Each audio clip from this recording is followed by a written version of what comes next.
How to walk on eggs to supersize and grow your business. Sharon Horne-Ellstrom here with eggs. I'm almost out of eggs. Obviously need more eggs. Uh, walk on eggs. This idiom has been around in Italy since the late 1500s. So it's one of those idioms and expressions that has been with us for centuries, right? Hundreds and hundreds of years. What happens when we've heard an idiom or we've been exposed to an idiom for centuries? It becomes a part of our culture, a part of our life, a part of our everyday existence. Now, I guarantee at times when I was a little girl, my parents said that and believed that they needed to walk on eggs around me. I'm the one that they used to use the expression pop the cork. My dad coined that when I was a little girl. And for years when I was little, and I would get upset about something, they would say pop the cork. So a lot of times my family, I'm sure, walked on eggs around me because they weren't sure how I was going to react or respond to things. So walking on eggs, to walk on eggs, or the newer version of this expression, walk on eggshells, which is, came a couple hundred years later, means, of course, to be super duper cautious, to be careful, to be very wary of a person or a situation because you're not sure what's going to happen, if they're going to explode, if they're going to be angry, if they're going to be deliriously happy, but you know that the reaction might be something more than you feel like you can handle at any given time.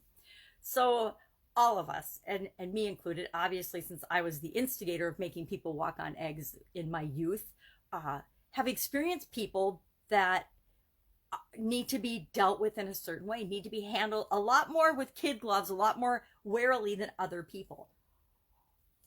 Every organization, every business I've ever been in, every group or club or gathering of friends that I've ever been involved in, there's somebody that's the most sensitive, super sensitive, and there's somebody that's the most insensitive, that just is like going with the flow, doesn't care what anybody else thinks or says or does. They're going to do their own thing no matter what. I personally was married to someone that was very controlling and very, which is funny for me to say now and even believe that I was in that situation, but somebody that was super duper controlling, and I was never sure how he was going to respond or react to things. And sometimes it was super duper volatile and bad. And so for a couple of decades, little more, I walked on eggshells. I walked on shells, being super duper careful to not upset him, unless I wanted to have a knockdown, blow out, drag out fight, which, you know what? Sometimes the little devil in me wanted to do that. And if something was super important to me and was in alignment with my core values, I would risk even upsetting him and other people as well. Same in corporate America. If I believed strongly in something, it didn't matter if it was going to hurt somebody else's feelings. I would, go ahead like a bull in the china shop and make sure that we pushed that idea, that agenda forward, because I knew it was the right thing to do for the overall organization. So how do you do this? What do you do? I guarantee that in your organization, maybe it's you that people walk on eggshells around. You want to be aware of that, right?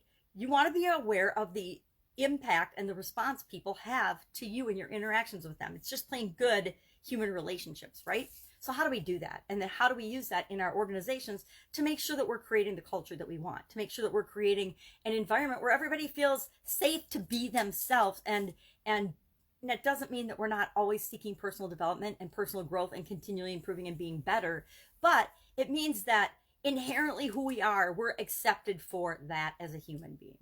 All right, so how do you do this in your business? Number one, be kind. Be kind and accepting and understanding of other people and their environments and their situations and where they're coming from, right? Don't assume that everybody thinks like you do. Be consistent in your behavior and your reactions and the way you deal with different situations. Be consistent across the board. Don't show favoritism. Don't have a favorite employee, a favorite child. We inherently are attracted to and like people that are a lot like us, but caution yourself and be aware that how much attention you're giving to different people, how much you're spending your time, how many resources you're giving to different people within your organization. It isn't like fair. Life isn't fair. I hate to burst anyone's bubble, but my dad taught me that when I was a little girl, and I'm so grateful, because life isn't fair in our estimation or in anyone else's. It's never going to be. We get out of every situation what we put into it. We want to be consistent. We want to share our expectations in all of our relationships and with other people, especially in our work environment. We want people to be open and honest with what they expect. One of the first things I ever did in corporate America when I got a new person that was reporting to me, or when I was reporting to a new person, the first thing I did was I set up a meeting where we were going to sit down and talk to one another and share our expectations. What do you need from me as an employee to do your job? My job is to make it possible for you to do your job. So whatever resources, whatever attention, whatever meeting, whatever guidance, whatever training, whatever you need, you need to let me know, and we need to have an open door conversation about that all the time. So as things change, you can come to me and we can get your needs met. So you continue to do your job, which in turn makes me look better with, in my department, in the corporation, and it makes it possible for me to do my job. And the other way around, I would go and sit down with my new boss and say, hey, this is how I work. I don't need, micromanagement. I need you to let me know clearly what your expectations are, what the results are that you want to see from my department, my division, whatever. And then leave it to me to figure out to get there. If I need resources, help, guidance, training, I need to be able to come to you and let you know what I need, and know that I'll be supported in my efforts to make you look better by achieving the goals and the results and the objectives that you set for my group, my organization. Do what's right, right? Always do what's right. Now, you can say, well, right is flexible. And I say, no, right is, there's good, there's evil, there's right, there's wrong. And we all pretty much know it, right? We know in our gut if something we're doing is unethical, a lie, wrong, untruthful, fraud, or whatever. We know when we're doing it if it's the wrong thing to do. We all get that little intuitive nudge that says, yeah, maybe you shouldn't present the data that way because it's misleading. So always do what's right.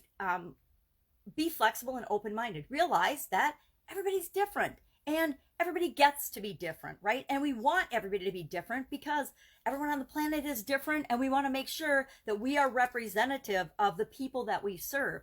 Partner with people, select people, and truly make sure that you're working with people that you want to serve, that you want to help, that you want to help them have a transition in their life with your products or services.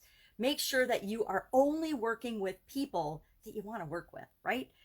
Been there, done that with the biggest client, biggest customer was soul sucking in one of my businesses, and put up with it for a lot of years. And then finally dragged it out for a year with this customer because they represented a huge portion of our gross income. And we just didn't, it was scary, right? It was scary to let them go. But when we did, the whole world opened up for us in that business. And everybody in the organization was happier. We had like an 80% reduction in problems and challenges. And so we were all freed up to actually create and do what we wanted in that business. We didn't have to worry about appeasing and walking on eggshells with this particular customer and client because we never knew what they were going to do. And since they represented a huge amount of our income, it was scary, but it ended up being the best thing we ever did in that business. So you determine what your environment's going to be like. You set the guidelines and the rules and the expectations in your organization, and create the culture that you want to have in your business. Now, maybe you want people to be afraid of you and to be walking on eggs around you. And if you do, that's fine. More power to you. But remember that whatever we create, we have to live with and deal with. So, that means if people are walking on eggs around us all the time, they're probably scared to tell us when something goes wrong or when something isn't right. And that can lead us right down a drain if we're not careful. I would love to know your experience with this idiom or expression, walk on eggs. I've got a lot of experience with it. Not that I want. I try to, whenever I find myself in a situation, although sometimes it takes 25 years, that is not right for me or best for me, I try to get out of that situation and move on to something that is better for me. And I encourage all of us to do the same. Sometimes everybody isn't a fit for our organization. Sometimes we find out we're serving the wrong people and the wrong customers, and we are the ones that have to change and adjust that. That's it. Go out, have an absolutely amazing, awesome day. I'll be with you tomorrow with another interesting idiom. What does it mean? Where does it come from? And how might you use it in your business right now? Take care.